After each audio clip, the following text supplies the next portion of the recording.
think the room has fallen slightly quiet because there's lots of speeches going on.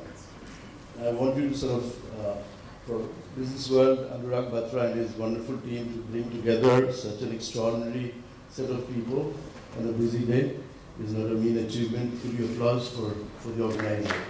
Just an applause.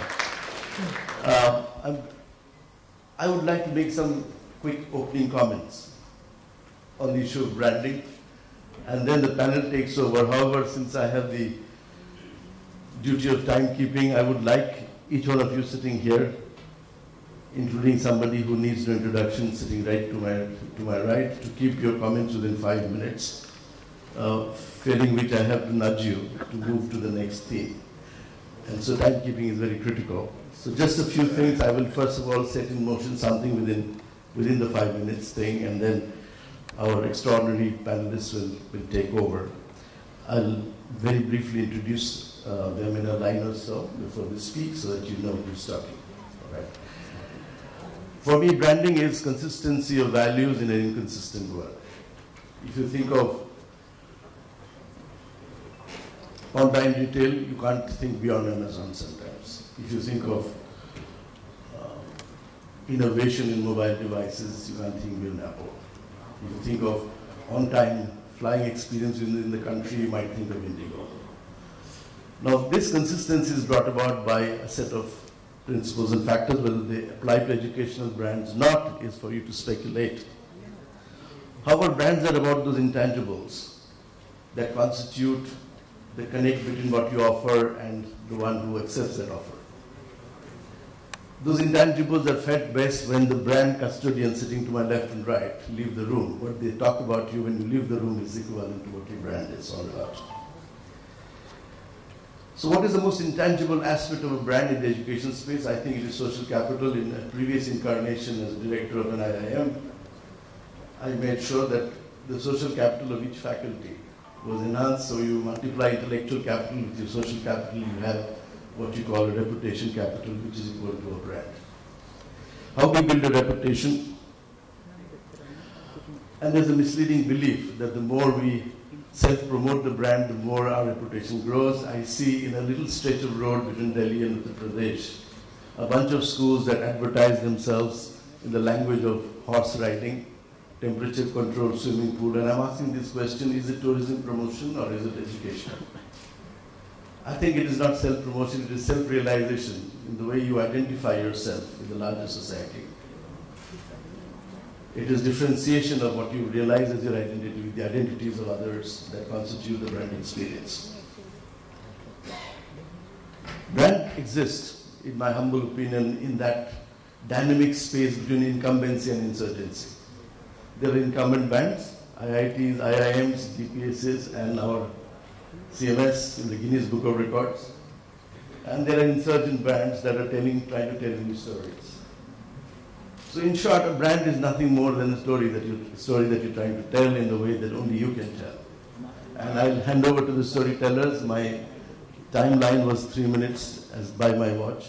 So my storytellers will keep their stories sharp and short and interesting and engaging. And I'll start with the extreme left. No, I'll start with the lady, the immediate left, because the ladies go first in the education space. Manjula Shroff, is that your name? Yes. Is an IIM Ahmedabad pass out, comes from Orissa, very interesting and intriguing background, but she built a brand called Kalorex. Kalorex. I'm intrigued. I'm interested to know what that really means and how you came all the way. And it's an extraordinary journey of a woman who has actually made a difference. So I'll leave it to you with the first two questions for each of the panel members. The first question is, what are the elements of your brand? Two, what were the challenges that you faced while building it? These two questions for us to ponder over. Is that all right? Start with you, Manjula. Thank you so much, Dr. Chatterjee, for the privilege of starting first as a lady. Building a brand, as everybody knows, is not easy. And brand is never ever built overnight. Kalorex is relatively a new brand. It's less than 10 years. It's a first generation brand, which is to say that I started it. When you think of brands, and he already mentioned Apple, you can't think beyond Apple. This company is valued at 98 billion. It's brand alone. I'm not talking net assets, I'm not talking any of the products that they do. A fast climber like Google is close up, right up there at 92. What is it these people do? And because I have a management background, let me talk in terms of management, because building a brand is both science as well as psychology. Because you're actually using a science of marketing to capture emotions and psychology of people. That is when you have a brand. When your brand has value in terms of emotion, when people who are associated with the brand feel a sense of pride, feel a sense of admiration to be associated with it, that's when you hit right. So it's both science and psychology. Let me just walk down my own road. I actually started with the Delhi Public School in Ahmedabad. And Mrs. Chana right there, I was young and I walked into her room and I made this whole, if I may, literally, you know, in marketing terms, you make a pitch saying why I was qualified to do a school. I was this young, jean-clad person who a lot of people will not take seriously. I'm so thankful that you did. That's how I started. But today I'm going to be talking to you about the Kalorex brand. I'm extremely happy. It's a huge association with DPS. It's a very fulfilling association. And then I moved away to Kalorex. When I say moved away, Kalorex was always there. So we built Kalorex. The first thing that we fought, unfortunately, is our own brand that we started with, which is the DPS. And as you know, it's very difficult to fight a DPS brand. It's one of the celebrated brands of this country. So in Gujarat, we had to make a clear differentiation, what we call USP, unique selling propositions, that will distinguish us as DPS, which we still claim we are, as well as a Kalorex. And that's my first challenge. So what we did, as Kalorex is right up there, it's K-A-L-O-R-E-X. Our very value proposition is in our name. So K stands for kinetic, which is dynamic. A for academic excellence. L for living in the gap. O for ownership. R for, it's a French word called raison d'être, which essentially means humanistic approach. E for empowerment of staff. And X is X factor or speed. I want to take another element of it, what we call VMOSA, which is vision, mission, objectives, strategies, and actions. When you build a brand, you have to have a synergy of actions. You have to have vision, you have to have a vision, you have to have everything supporting what you're going to do. We also went on to other tools, like in this country we don't have brands associated with, you know, in the US, you have birds, bears, everywhere institutions associate themselves. We have what we call Yali, and I wear Yali right on my sleeve. Yali is our company's mascot. It's a value proposition for children. If I may take this 30 seconds and then hand over. 30 seconds is 30 seconds. 30 seconds is 30 seconds. He's a tough timekeeper here. So exactly 30 seconds to give you the Yali story. Yali in the Indian mythology, in the southern Indian mythology, is a super creature. If you look up Wikipedia, you will see that Yali is engraved on the pillars of southern India. Yali is a super creature, Yali is a protector. जो वाहन अष्टमी के दिन Durga ride करते हैं वो ना tiger है ना lion है, but it's Yali. So Yali is 4 animals in one. It's got the mane of a lion, tusks of an elephant, body of a cat, and a serpentine tail. And the way we integrate it to value proposition is we tell children, be fearless and independent as a lion. Science and psychology, and this is the incumbent here, DPSG. Anshul is the vice chairman of DPS Society in Ghaziabad, a former banker with experience in multiple geography with Citibank, moving from banking to education. That must be quite a journey. So over to you. You just asked the questions, are brands important? And let's not just stick to education for a second. I I spent 11 years in a company called Citibank. Before I entered the company, for the 6 months before I entered the company, I was finishing my MBA. I was living the Citibank dream because I had got a job with them on campus.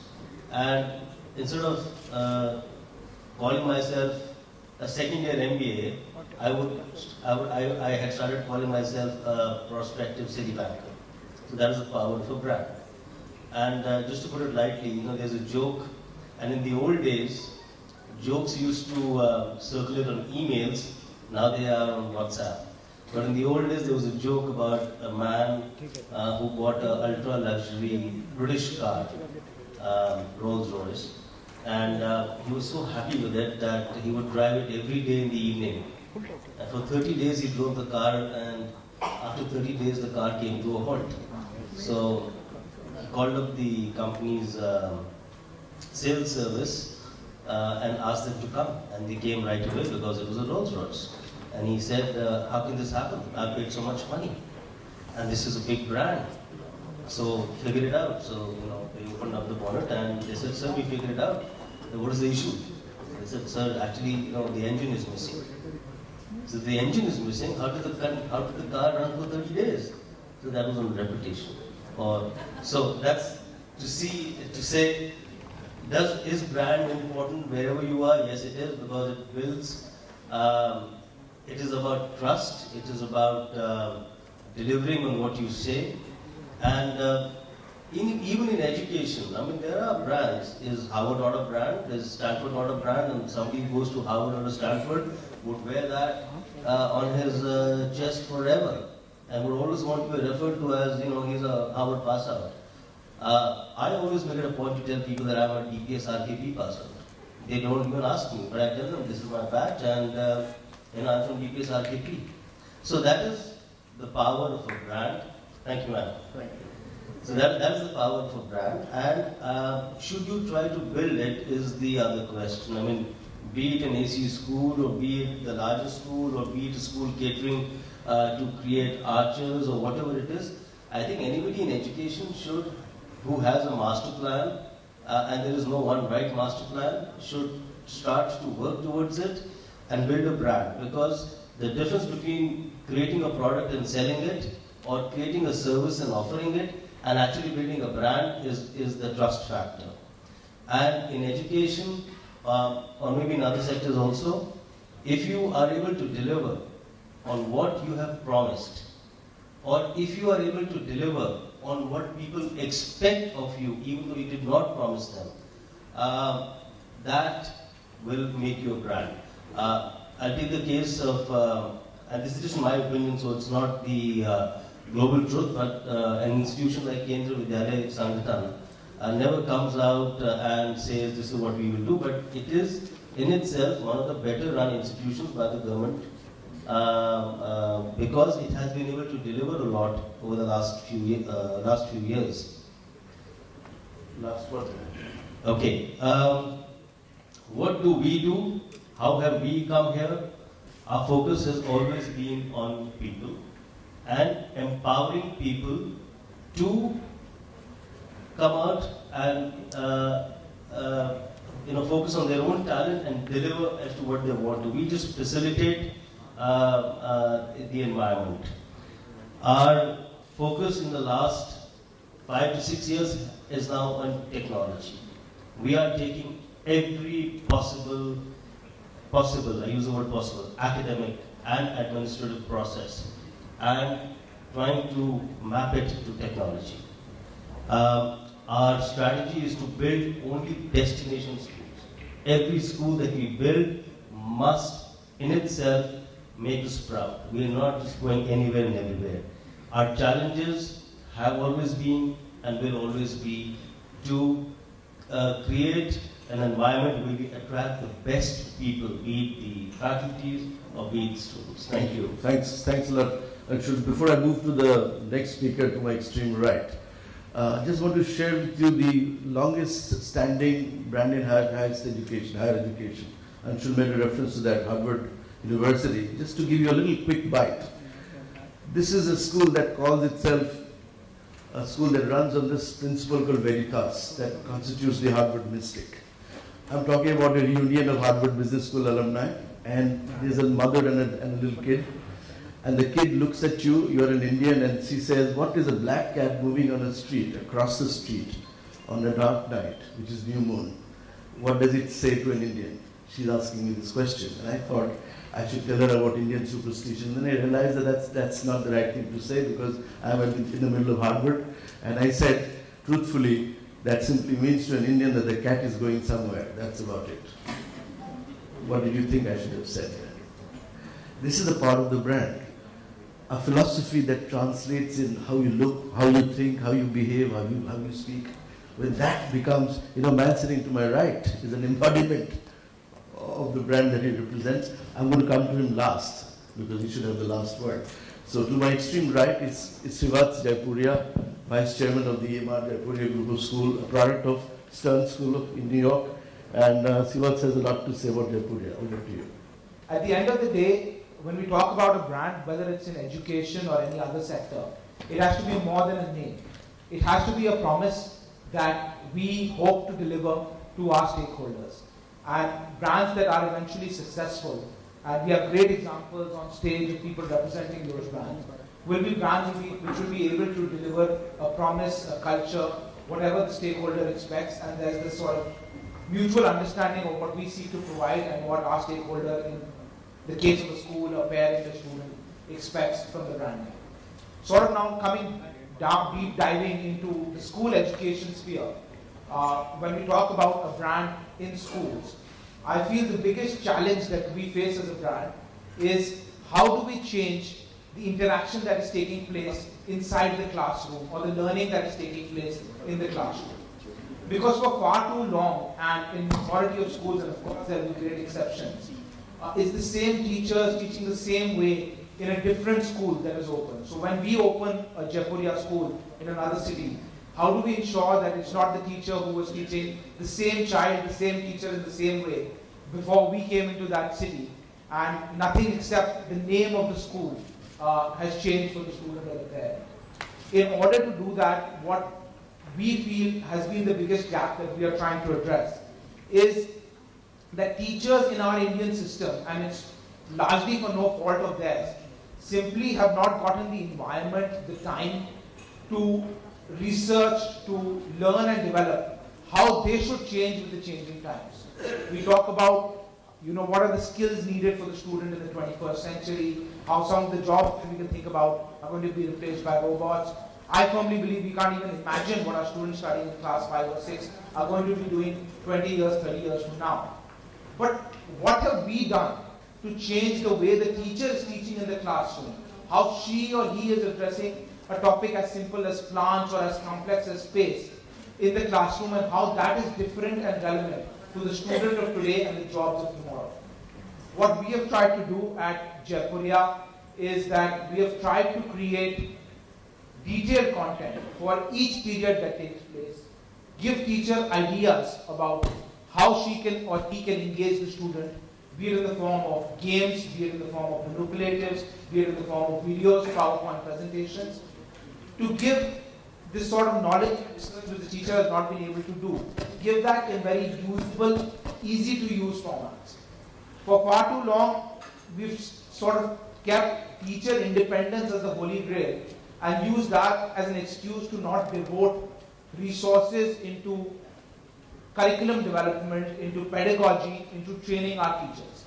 And I think if we are able to do that, we can have the best schools in the country extending beyond being small islands in a large ocean, touching only few metropolitan cities.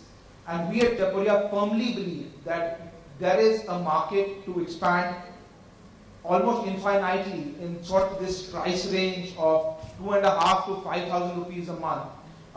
There are about 500 cities in India with a population of 100,000 and above. We believe that the market exists to be in these cities and to provide education that is different, that is of a national quality in nature, and in no means should be inferior to the quality of education that kids receive in metropolitan cities. In this price range of 30 to 60,000 rupees a year, or 2.5 to 5,000 rupees a month. So that's a great way to end. Thank you. Mr. Raghav Podar, who is the chairman of the institution called Podar Education, he's an insurgent, and he's going to talk about how innovation technology 3D comes into the picture. Over to you, Raghav. I'll do my best to keep my time. And Sreevats, since I cut you short, you'll get a little comment to make later. I want to ask the organizers, this was a 45-minute session. You cut this to 30 minutes, so I'm hoping that those 15 minutes will be engagement to the audience, right? Okay, so. Yeah. First of all, what is a brand is very different in terms of when we talk about commodities, products, than when we talk about education. I do agree that schools or high schools or higher education are brands. Harvard, Stanford, IIT, IIMs, Jaipuria, CMS, all of Kalorex, DPS are all brands, of course they are. But what goes into making an education brand is very, very different. A lot of people have gotten into education in the recent past, and I'm not talking about Kalorex, which has the best intentions in mind of the students, but there are others who might have gotten into with an ROI in mind. I would like to say that ROI should not be the driving force if you're planning to start a school. In India, for a variety of reasons, one is the political atmosphere anyways doesn't allow that very favorably. Apart from that, even if it is important to you, the passion to make a difference in the child's life should be your driving force. That is what my driving force is. I don't like sitting in my AC cabin in Bombay in the head office. What gets my juices flowing, my creativity coming out is when I'm in the classroom spending time with students. Taking it further, Podar is about 90 years old. In fact, August 1927 was when the first Podar school was started. So I'm the fourth generation descendant of the Podar group. We had Madan Mohan Malviya, Jamnalal Bajaj, Anandilal Podar, my great-great-grandfather, along with Mahatma Gandhi as the first founder president of the trust, which are a great legacy to have. But when people ask me that, fine, you have this legacy, so what? And that's true, so what? What we do with it today is what's going to build a brand in the future. So you have to look at branding in education not as what marketeers or advertisers or these brilliant agencies will come and tell you, you know, we'll make a great hoarding or we put up newspaper ads and we'll build your brand like that. That's not what's going to make your brand. What brings, if you want admissions in your school, what is the one thing that brings admissions? It's word of mouth. That's all it is. You can place the best ad, you can have the best hoardings, you can have horse riding, you can have all these hoardings all across, you can have the celebrities come and cut ribbons for you. That's not going to build a brand. That'll get you admissions for 1 month, 2 months maybe. That's not sustainable. If you want to build an education brand, if you want to build a good school, start by doing good. Attracting the best talent into teaching. That is the #1 most important thing. If you have good teachers, your brand will automatically speak well. After that, you have to have training and skill development of the teachers as well. Yeah. Yes, Raghav, thanks for making it happen on your own. Before I go to Mr. Gandhi, would you have, Sreevats, a minute to say something you wanted to say? But basically what I was trying to say is that there's a great opportunity in India, and even when we come to these conferences, the biggest point that we see is most of us are only addressing a very, very small set of population in metro cities and state capitals. I don't blame anyone for that. We've done it for an extremely long time. But the great opportunity is, can we move out of these islands that we are very comfortable in and try to see how we can create a brand, a model of education that provides quality and access to a greater part of India. Maybe it's not to everybody, but 30% of India today is middle class and above. Right. How can we as private school players try to address that in better ways? Thank you. Well, thanks a lot. I've just been told that we have 5 more minutes to finish it. I can see this on the screen as well.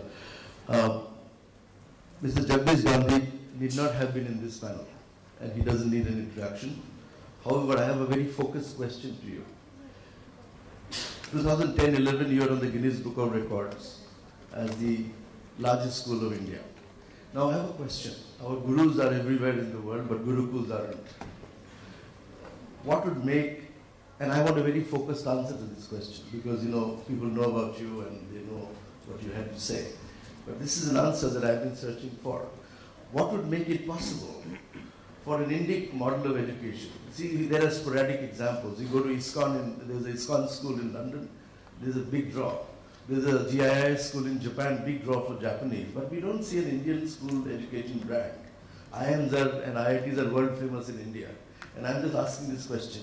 How can we take this? Is there a case for exporting this Indian model globally? Can we create a global brand?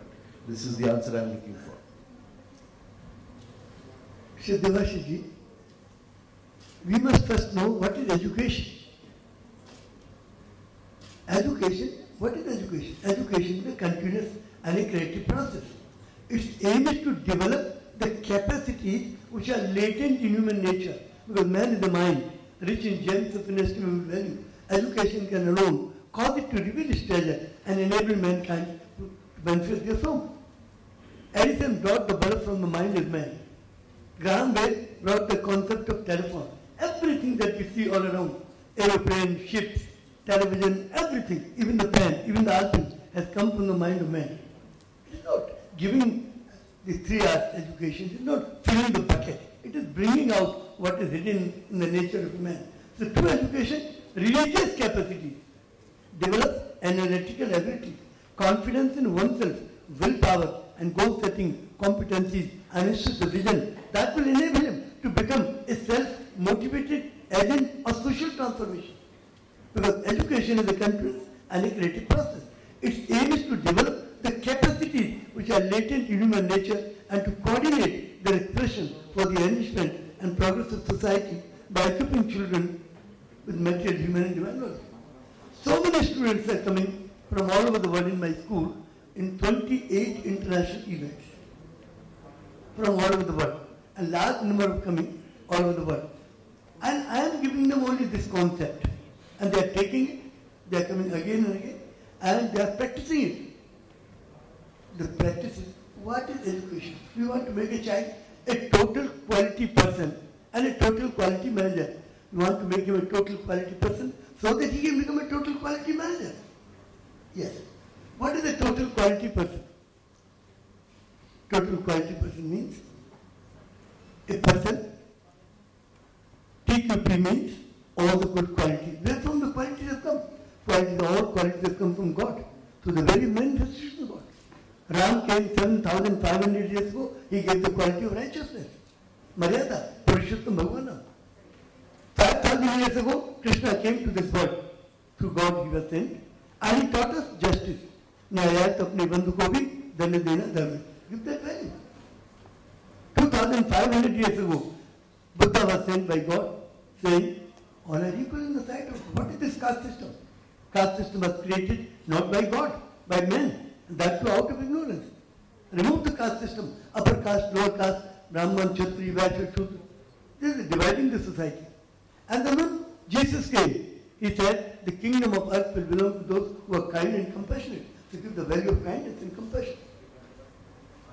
And then Muhammad came and he taught Khuda is Rabbul Alamin. The first verse of Quran is Khuda is Rabbul Alamin. He is the God of the whole world. He is the creator. Allah has created the whole world. We are all children of one God. We are like brothers and sisters. Teach our children this. Nanak came and he said, Abba Allah Nur Paya Kudrat ke sab bande और एक नूर पे सब जग उपजा कौन भले कौन मंदे और नानक नाम चढ़ती कला Can you applaud for that?